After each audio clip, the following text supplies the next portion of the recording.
Well, hey there and hello, and welcome to the kitchen of the dollhouse. So what are we cooking up today? Well, another reading from The Secret Language of Birthdays by Gary Goldschneider and you selfers. For September 8th, the day of the Puzzling Purist. And here at the top of the page for September 8th, the day of the Puzzling Purist, well, we have us an image or representational picture of what is it? Well, it's a four-leaf clover and what looks to be a motorized fan. I know it looks a little bit like a windmill, but when you get in there close, you can tell it's like an old-timey motor-driven fan. That's right. Is there a connection there? Who's to say? We might have to draw our own connection as we get into the reading. I'll try to remember, but maybe I'll give you my own take on it at the end of the read here. In any event, that's not what's important here. What's important is that it's September 8th. And so is it your birthday today? Well, if it is, I hope you have a happy birthday. That's right. And if this video finds you long or perhaps shortly after your birthday has already come and gone, well, I hope you had a happy birthday. That's right. I hope you had a happy birthday.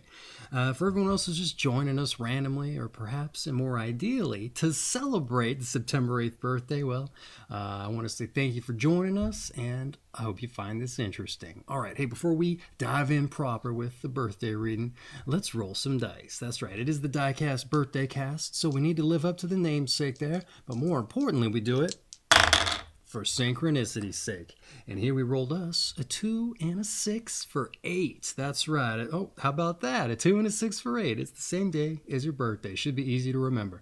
Now, what is synchronicity, you may be wondering? Well, it's just simply you going out into the world and letting the universe show you it's there with you on your path. And you do that by keeping your eyes peeled for your numbers. Now, you don't have to go by mind. You can roll your own dice, and it is advisable because it'll help you know how long to chase after the numbers when you do spy them. You roll your own dice, figure out your minutes, or you ascribe directions to whatever number set you might be intention to do there too. But in any event, you just go out, you spy your numbers, and you chase them down with vigor and zeal. And sometimes they'll get away from you, but that's all right. You just stop, you collect yourself, and you wait for the universe to show you another sign. And sometimes it's just something that's just out of the ordinary. And it's to let you know you're in the right spot or to go after it. That's right. Maybe you see yourself a picture of, I don't know, a four-leaf clover. And maybe it's on the side of a bus. And that bus turns out to be line number 8. Well, you know what? Jump on there. That's right. It's just the universe screaming at you that there's a sign there in front of you. And then when you get off the bus, I don't know, you just, again, you spy your numbers or your signs. Maybe it's stop number 2, or maybe there's someone with a football jersey and the number 6 on it. Well, maybe that's the time to get off. Maybe that's the time to follow them and see where they go. And maybe you just get off on old 8th Street. Who's to say? And you get into a little shop with a 62 in the address there. And you go in, and it's a shop you've never been to before. And maybe that shop sells old-timey fan-driven motors. Who's to say? Not fan-driven, but you get the point. I don't need to drive on. But anyway, it doesn't have to be grandiose things. Sometimes it's just little things lining up. And it's just to show you that the universe is on your side, and it's with you on your path. All right, hey, once again, 6 and a 2, 4 and 8. Let's dive in with your birthday read. All right, your month of September, your day is the 8th, your sign is 14 to 17 degrees Virgo, of the Virgo II period specifically, and your quality and element is mutable earth. All right, September 8th, the day of the Puzzling Purist. The enigmatic individuals born on September 8th are by no means easy to figure out. In their own minds, they are interested in cleaning up shop, straightening things out, and generally improving the lot of their family, social, or national group. Yet, if and when they go off on the wrong track, they are likely to maintain the absolute belief that they are acting responsibly or reasonably. Whether their efforts turn out well or badly in the end, there is no denying that September 8 people impact greatly on their environment. And those born on this day are often misunderstood by others, not in the least because they tend to be secretive. Yet they can also be representative or even symbolic of a lifestyle or group through the role they play. They are supreme actors on the stage of life, capable of playing many parts. But as Marcus Aurelius advises in his Meditations, usually content to play just one very well.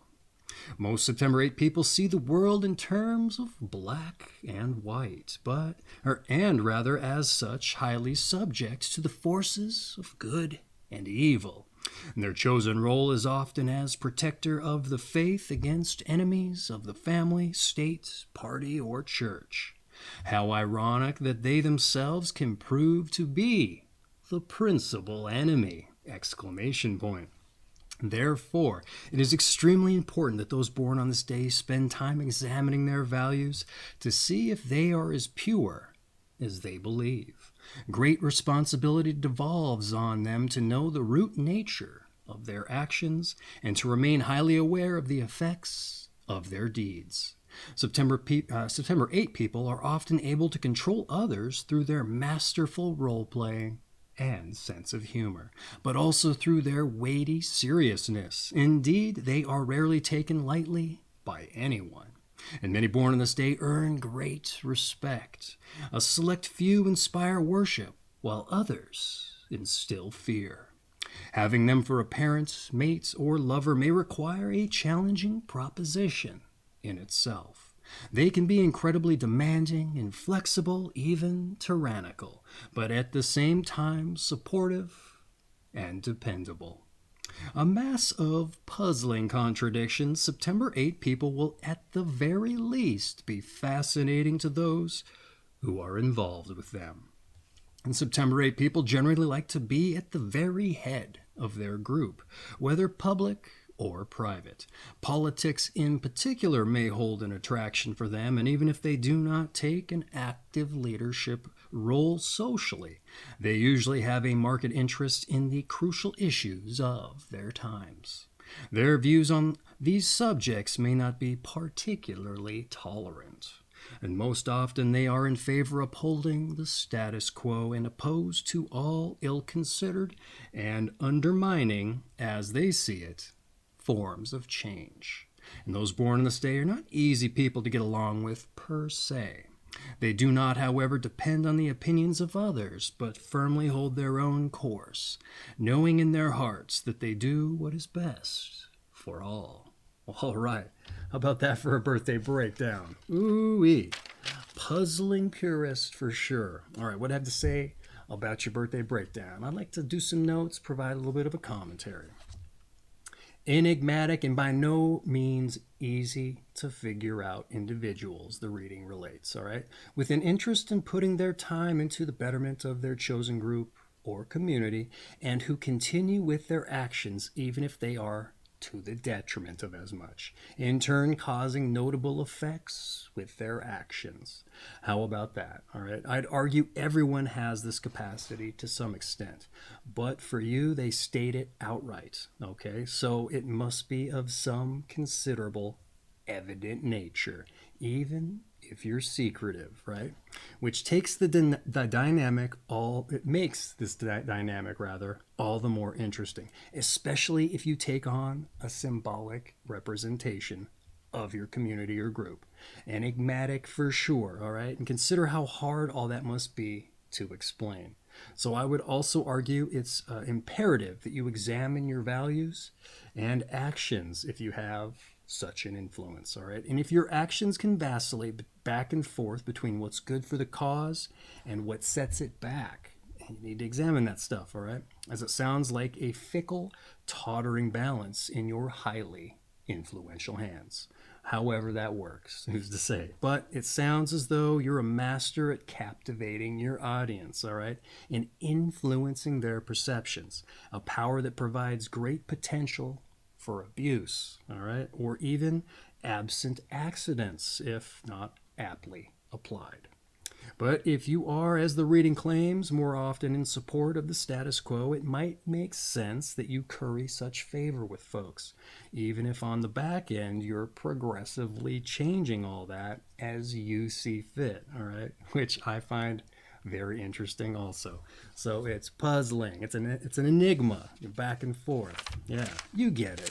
And if it speaks to you, you're probably having a laugh, right? Somebody figured you out. Ooh, how about that?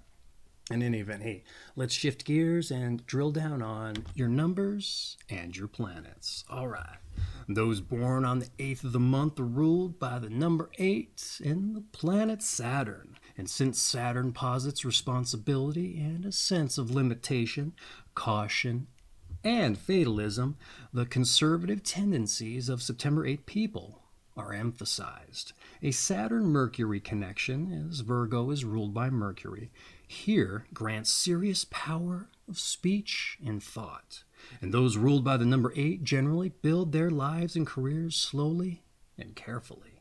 And although they are often quite warm-hearted, the Saturnian influence of the number 8 often makes for a forbidding and unsmiling exterior. Well, all right, they really personalized that one for you to a certain extent. Or did they? A little, I think they did, even though they didn't really drill down on what it is. It still had your number all over it, and you know what? It did definitely drill down on your dual rulership there. Sometimes it's just a real quick, fast in and out, no personalization. So let's see what I had to say about it. The number 8 in the contractive planet Saturn, as opposed to the expansive planet Jupiter. It imparts responsibility and conservative tendencies, as the reading says, and the likes of which seem all but present in the breakdown. But perhaps on the forbidding, unsmiling exterior it's there, whilst the speedy ruler of Mercury within, it's got that mental prowess, and it's looming beneath, right? Bolstering its speedy, self-motivating machinations. Yeah, that motor-driven fan blade, right? You never know what's going on underneath the skin, right? It also says you're warm-hearted, and some people just can't see that because, of what's going on outside. Who's to say? Who's to say? Does that speak to you? I don't know. Some people say that I'm standoffish, but they know I'm not. So I can totally understand where they're coming from there. But I just have to be open to the idea that that's how I'm perceived. And I didn't, because if you told me that, I would have been like, I don't believe it. But you know what? That's how people seem to react to me out in the wild there. I'm also 6'2", and I didn't seem like that's tall to me because I'm in my own skin. But other people having to look up, it's probably a little intimidating. But we just don't realize it from behind our own eyes until someone who's 7'2" stands in front of us, and then we have to do the looking up. That's when it's different. That's right. All right. Hey, what I have to say? Or no, I already said it about your numbers of planets. Let's move on to your tarot. All right. The more eclectic and new agey metaphysical ideology there, but it's in the book. I don't know much about it, so to me it's interesting. Let's dive in and see if it's interesting to you after we impart it. All right, your tarot card. The 8th card of the major arcana is Strength or Courage, which depicts a graceful queen taming a furious lion. And the queen symbolizes the female magician who can master rebellious energies and stands for moral as well as physical strength. And the card's positive attributes include charisma and determination to succeed. And the negative qualities include complacency and the misuse of power. That's right. All right. What did I have to say about your tarot card here? Let's see what I had to say. Strength or Courage card. That's right. The graceful queen taming the furious lion. Further endorsement of a puzzling enigma. All right. With her rebellious energy and moral strength or charisma and a determination to succeed. All right. Misuse of power and a Saturnian cold exterior notwithstanding, it makes further sense why you have the capacity to captivate or enthrall people, right? And paradoxically, it's no mystery that everyone's drawn to a mystery. Or perhaps that's irony. So maybe that cold Saturnian exterior is what's drawn them in. And then they can see your charisma. Who's to say? I just probably don't have enough charisma to bring them back out of that, what do they say? Off-putting nature there, at least on the surface. So who's to say? In any event, that's been your tarot card, Strength and Courage, for that the master of rebellious energies. All right. and moral well-being. Okay, let's dive in with your health. All right, most September 8 people are hard to persuade in general and may have fixed ideas about caring for their health as well. And for this reason, those born in this day may have to learn for themselves what mistakes they have made and confront whatever illnesses they have been responsible for creating. Oh, that sounds a bit like the breakdown, doesn't it? Although they believe in purifying the thoughts of those around them, they do not necessarily apply the same standard to their own diet and lifestyle, as they are prone to stress, cardiovascular problems, and diet-related conditions. The importance of eliminating harmful substances from their diet cannot be stressed enough, and seeking moderation in the sexual sphere and warm, loving relationships in the emotional sphere are also of paramount importance. All right, what I have to say about your health. Let's get into it. Hard to persuade you with your fixed ideas of health. Well, you're not alone. This dynamic is mentioned on occasion, and while you may be right, at least be open enough not to dismiss out of hand the ideas somebody might give to you. That's what I'd argue, all right? There are always advances in that particular field, and anything that's a benefit is just that. It's a benefit. So why not do what benefits you, right? Should we say benefit one more time? All right. What else do we got here? Regardless where it comes from. And if you're not the sort handing out advice, if you're the sort who's not following the advice that you hand out, you may want to consider the health of your ego, all right? The health of your ego over your advice, if it's something that you can even recognize. Again, one of those things that we don't really see we're doing until it gets mentioned.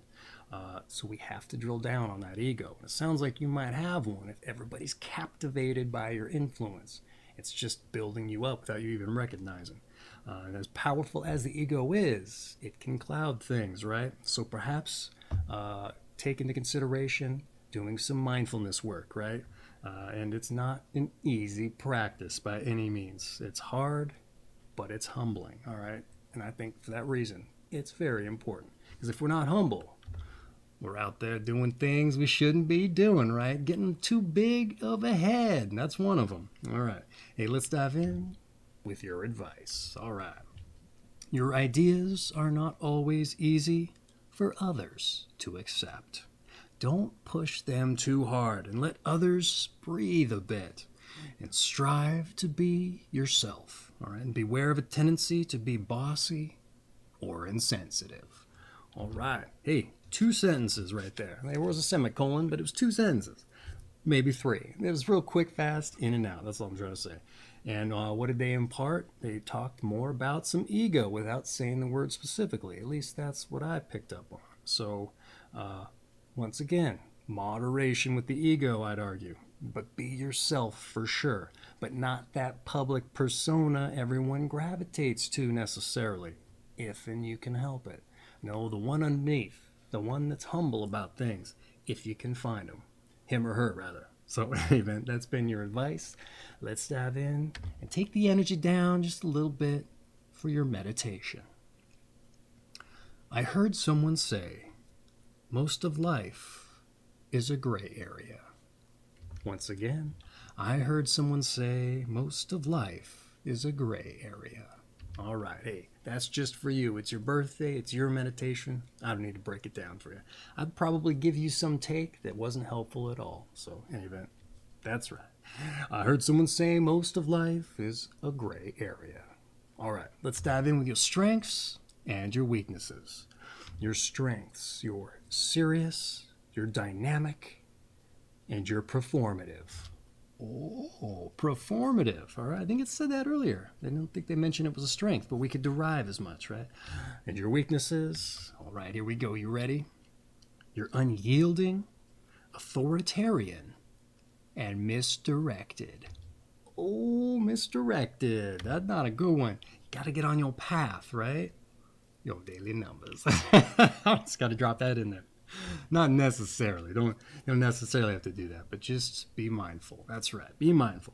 All right. So let's dive in with those born on this day. And at this point, I like to take a moment to explore something that I find important. And that would be the fact that when I get out into the world and I meet people, I ask them what they do, and more importantly, if they like it, and oftentimes they don't. And why is that? Well, they just haven't had the time to put in the work to find their passion, to find what drives them, gets them out of bed in the morning with a smile on their face and an energy to get busy. That's right. Because too often in life, we got to jump right into a job out of college or out of high school, got a family to support, and we just don't have the time to put in the work to figure out our passion. And so not only can we find out whose company you share, all right, and who shares your company, more importantly, more personalized, it gives us an opportunity to see what they did, what made them famous, what put them in the cultural zeitgeist, if you like. And it wasn't necessarily their passion, but it could have been, all right? And if any event, or if we take anything from it, it might just be a passion for you, if you're lacking in that area, any event. And anyhow, I'm all over the place. Let's dive in with those born on this day and see what we can see. Hopefully you derive some inspiration. I think that's what I was trying to say. All right, we start off with Richard I, the British king, the lion-hearted crusader, and he was imprisoned by Austrians for 2 years, ransomed, returned to England to reign the throne. We also have Antonin Dvorak, who was a Czech 19th century composer. We also have Peter Sellers, the British comic film actor. Jean-Louis Barrault was a French stage film actor, director of the National French Theatre Head, and was a National French Theatre Head. We have Patsy Cline, the country singer-songwriter. We also have Robert Taft, the U.S. Senator, representative of Ohio. We have Sam Nunn, who's a U.S. Senator of Georgia. Wendell H. Ford, U.S. Senator of Kentucky. Ooh, a lot of politicians here. Drawing that inspiration and captivating folks. We have Claude Pepper, was a U.S. Congressman of Florida, senior rights champion. Another one. Scotty Bowman, a hockey coach. There we go. All-time most wins and 5 Stanley Cups with Montreal. We have Lyndon H. LaRoche Jr., politician, xenophobe, and anti-Semite. Wow, they put that in here. I guess they had to really drill down on people that go the wrong way, right? We also have Hendrik French Verwoerd, was a South African politician. How do you say that one? Apartheid founder, still didn't say it right, but whatever. World War II German ally and an anti-Semite, again going the other way. Sid Caesar, the TV comedian and host. Nguyen Cao Kai, South Vietnamese general and president. Frank Cousins, the trade union leader and member of parliament. We have Grace Metelius, I suppose, a novelist of Peyton Place, died at age 40. We also have Edouard Mauric, who was a German fairy tale and occult writer of Mailer Knowlton. We also have Demetrius I, Eastern Orthodox patriarch. Marion Mersenne, French music theorist of Hermione Universale, and Siegfried Sassoon, a British war poet and a novelist. Wow, I kind of lost the narrative there with all the names, didn't I? Sometimes that happens, especially with the French, the Russian, the Finnish, Japanese, all of them for the most part. But anything, we got through it, and hopefully you derived some kind of inspiration if you were lacking in that area. So there was a lot of politicians, but also some sports members there. And what else did we have? There has to be another one. Kings, comedians, and performers. That's right. Get after it. Find your inspiration, if and you don't have one.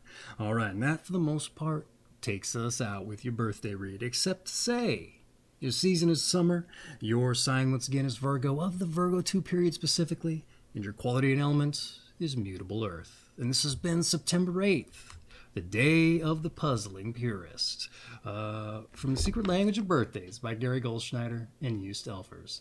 I have an affiliate link for this book down in the description if you're interested in picking up a copy. It graces your coffee table with ease, although it might be a bit heavy. It's going to break some ice, literally, and if you have some company over in a figurative sense, all right? And maybe you get the conversation started for better or for worse. One of those dynamics, right? And either way, it's going to get the conversation started.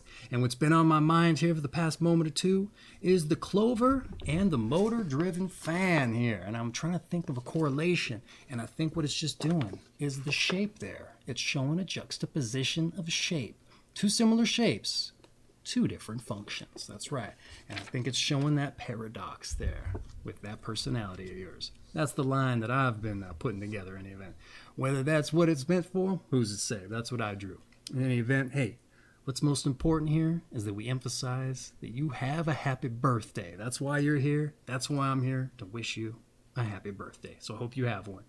And for everyone else who joined us to celebrate September 8th birthday, I just want to say thanks for dropping in. I hope you enjoyed yourself despite my mumbled mouth reads. And hey, in any event, I hope you join us for your birthday read if you found it interesting. That said, once again, your daily numbers, that's right, 2 and a 6 for 8. Get out there.